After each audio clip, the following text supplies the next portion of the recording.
முதலமைச்சர் செல்வி ஜெயலலிதாவின் அயராத முயற்சிகளாலும் கடும் உழைப்பாலும் எதிர்காலத்திலும் தமிழகம் மின்மிகை மாநிலமாக தொடர்ந்து விளங்குவதை உறுதி செய்யும் என சட்டப்பேரவையில் தெரிவிக்கப்பட்டுள்ளது. சட்டப்பேரவையில் இன்று தாக்கல் செய்யப்பட்ட 2016-2017 ஆண்டுக்கான இடைக்கால பட்ஜெட்டில் அரசின் பல்வேறு சாதனைகள் குறித்து எடுத்துரைக்கப்பட்டுள்ளது.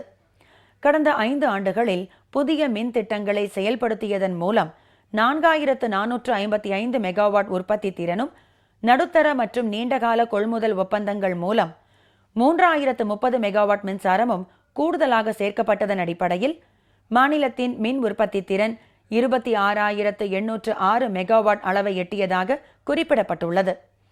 தமிழகத்தை மின்மிகை மாநிலமாக மாற்றிட வேண்டும் என முதலமைச்சர் செல்வி ஜெயலலிதா ஒரு இலக்கை நிர்ணயித்து அது நிறைவேற்றப்பட்டது பற்றியும் பட்ஜெட்டை தாக்கல் செய்து பேசிய நிதியமைச்சர் திரு ஓ பன்னீர்செல்வம் குறிப்பிட்டார்.